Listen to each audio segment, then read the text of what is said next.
नमस्कार, फाइटर समाचार में आपका स्वागत है। पेश है आज 24 मई शाम 7 बजे राजस्थान की खास खबरें।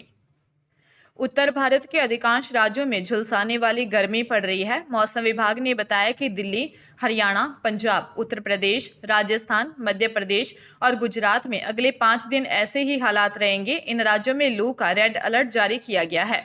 मौसम विभाग ने 23 मई की रात सबसे गर्म रातों में से एक रहने की संभावना जताई है। बाड़मेर में तापमान लगातार दूसरे दिन 48 डिग्री के पार रहा। यहां तापमान 48.8 डिग्री पर पहुंच गया। जैसलमेर से सटे भारत पाकिस्तान बॉर्डर पर तापमान 53 डिग्री सेल्सियस तक पहुंच गया। वहीं बिजली मंत्रालय के आंकड़ों के मुताबिक भारत में बिजली की मांग गुरुवार को 237 गीगावाट के अपने उच्चतम स्तर पर पहुंच गई। इस हफ्ते की शुरुआत में यह 234 गीगावाट थी। राजस्थान में बिजली की खपत 20% बढ़ी है। सरकार ने कहा कि जरूरत पड़ने पर दूसरे राज्यों से बिजली खरीदी जाएगी। चयन बोर्ड के बाद आरपीएससी की सीनियर फिजिकल एजुकेशन टीचर भर्ती 2022 में भी ओपीजीएस वीवी की बीपीएड की फर्जी डिग्री का मामला आया है। आयोग ने डिग्रियों को लेकर यूनिवर्सिटी से डिटेल मांगी है। चित्तौड़गढ़ की मेवाड़ यूनिवर्सिटी में स्कूल लेक्चरर भर्ती परीक्षा 2022 में फर्जी डिग्री का खुलासा होने के बाद प्राइवेट यूनिवर्सिटी की डिग्री लगाने वाले अभ्यर्थियों की जांच काफी सतर्कता से की जा रही है। आयोग की सीनियर फिजिकल एजुकेशन टीचर भर्ती का आयोजन 461 पदों के लिए की जा रही है। सचिव के निर्देश पर दस्तावेज की जांच में लगा स्टाफ प्राइवेट यूनिवर्सिटी की डिग्रियों को लेकर काफी सतर्क है। चूरू की ओपीजीएस वीवी से बीपीएड की डिग्री को संदिग्ध माना है। इस वीवी की डिग्री लगाने वाले अभ्यर्थियों के दस्तावेज को अलग कर लिया है। इन सभी की डिग्रियों की सत्यता का पता संबंधित यूनिवर्सिटी से लगवाया जा रहा है। विभाग से संबद्ध अस्पताल की जगह दूसरे सरकारी अस्पताल में इलाज कराने के आधार पर कर्मचारी का वेतन नहीं रोका जा सकता। हाईकोर्ट ने आरपीएफ के तत्कालीन कांस्टेबल से जुड़े 25 साल पुराने मामले में यह बात कही। इसके साथ ही कोर्ट ने रेलवे का वेतन रोकने का 4 अक्टूबर 2000 का आदेश गलत मानते हुए रद्द कर दिया। प्रार्थी को 6 फरवरी 2000 से 27 फरवरी 2000 और 14 मार्च 2000 से 4 सितंबर 2000 का वेतन देने के भी आदेश दिए। जस्टिस समीर जैन ने यह निर्देश मुकेश खरीरा की याचिका पर दिया। अदालत ने कहा कि तथ्यों से यह साबित है कि प्रार्थी ने सरकारी अस्पताल में इलाज करवाया था और तब वह अनफिट था। रेलवे ने उसका बीमार कर्मचारियों की लिस्ट से हटाकर और गैर हाजिर बताकर वेतन रोक लिया था।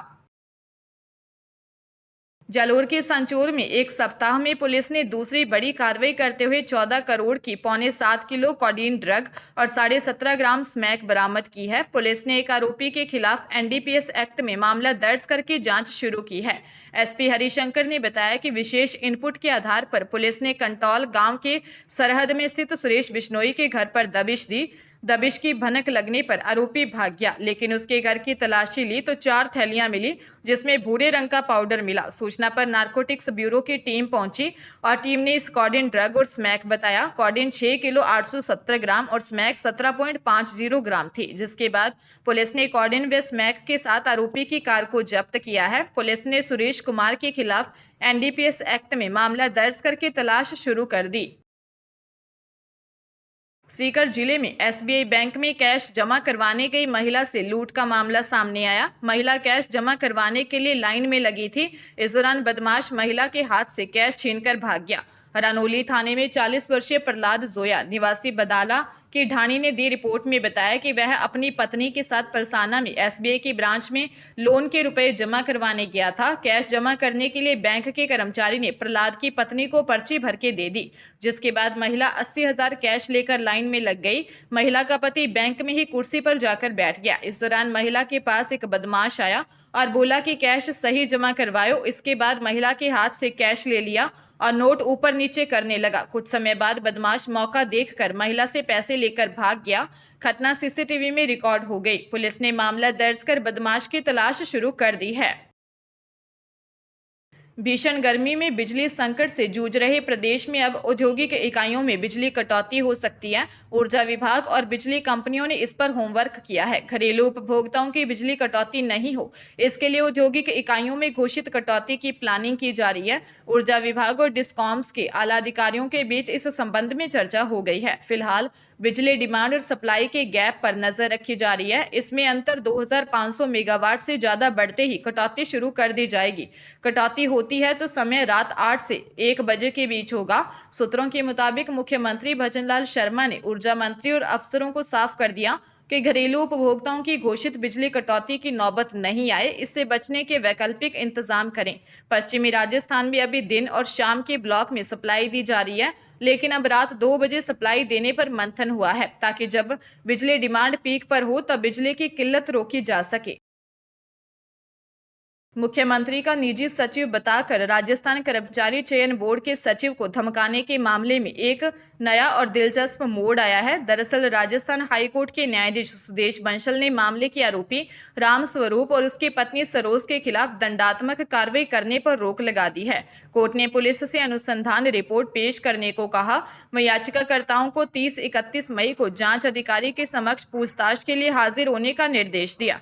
अब 19 जुलाई को सुनवाई होगी। प्रार्थी पक्ष के अधिवक्ता सियाराम शर्मा ने कोर्ट को बताया कि याचिकाकर्ता राम स्वरूप सरकारी कर्मी है और उसकी पत्नी मोटर व्हीकल एसआई भर्ती में चयनित हो चुकी है। याचिकाकर्ता ने पत्नी के फोन से बोर्ड सचिव को फोन करके कहा था कि चयनित अभ्यर्थियों को नियुक्ति देने के लिए पहले हाईकोर्ट में प्रार्थना पत्र पेश किया था, उसे अब वापस क्यों लिया जा रहा है। प्रार्थी पक्ष ने कहा कि बातचीत के दौरान बहस अवश्य हुई, लेकिन सीएम का पीए बनकर धमकाया नहीं। मध्य प्रदेश के रतलाम के सैलाना में पिता ने बेटी को उसके मामा के साथ मिलकर राजस्थान के प्रतापगढ़ में 2 लाख रुपए में बेच दिया।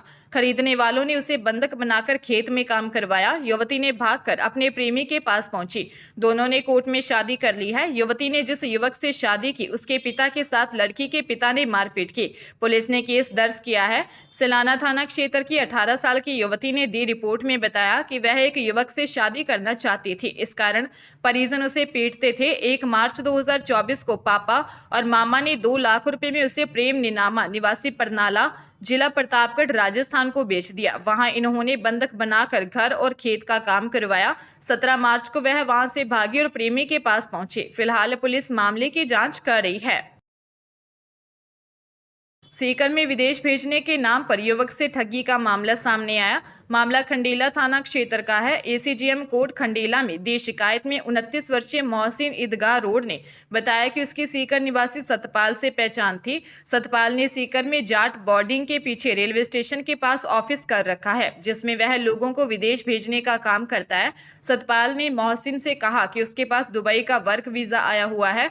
अगर वह दुबई जाकर काम करना चाहता है तो अपना पासपोर्ट और 1 लाख रुपए देने होंगे। सतपाल की बातों में आकर मोहसिन ने उसे ऑफिस में जाकर ऑनलाइन ट्रांजैक्शन और कैश 1 लाख रुपए दे दिए, पर न तो उसे विदेश भेजा न ही रुपए वापस दिए। पुलिस मामले की जांच कर रही है। उदयपुर जिले में 2 नाबालिग बहनों को शादी का झांसा देकर आरोपी गुजरात ले गए, यहां उनके साथ दुष्कर्म किया। छल्लारा थाना पुलिस ने मामले में 2 आरोपियों को गिरफ्तार किया है। पुलिस के अनुसार पीड़ित पिता ने 24 मार्च को दी रिपोर्ट में बताया कि उनकी 17 व 15 साल की 2 बेटियां भबराना बाजार में चूड़ियां लेने गई थी, जो वापस नहीं आई। काफी तलाश के बाद भी उनका पता नहीं चला। मामले में पुलिस ने दोनों किशोरियों को दस्तयाब किया। पूछताछ में दोनों ने बताया कि वह मुजफ्फरपुर बिहार निवासी गजिंदर उर्फ गेंदर साहनी व विजय कुमार साहनी के साथ गई थी। आरोपी इन्हें गुजरात के राजकोट ले गए, जहां उनके साथ दुष्कर्म किया। पुलिस ने दोनों आरोपियों को गिरफ्तार कर लिया। पुलिस आरोपियों से पूछताछ कर रही है। बीकानेर के सत्तासर के पास एक वैन अनियंत्रित होकर साइस बोर्ड से टकराकर पलट गई। हादसे में पड़ोसी पुरुष और महिला की मौत हो गई, जबकि परिवार के 3 लोग गंभीर घायल हो गए। घायलों को लूणकरणसर के सरकारी अस्पताल पहुंचाया गया, जहां से अब पीबीएम अस्पताल के लिए रेफर कर दिया। जानकारी के अनुसार मिट्टी के बवंडर के कारण वैन अनियंत्रित हो गई। हादसा छतरगढ़ क्षेत्र में राजासर भाटियान गांव के पास शाम 6 बजे हुआ। वल्ला के चक 13 केडी के रहने वाले सुशील बिश्नोई अपने परिवार और पड़ोस की एक महिला के साथ सरदार शहर इच्छापूर्ण बालाजी दर्शन करने गए थे। लौटते समय राजासर भाटियान के पास तेज हवाओं के बीच रेत के बवंडर के बीच में चपेट में आने से उनकी वैन पलट गई। अनियंत्रित होकर वैन वहां लगे एक साइन बोर्ड से टकरा गई।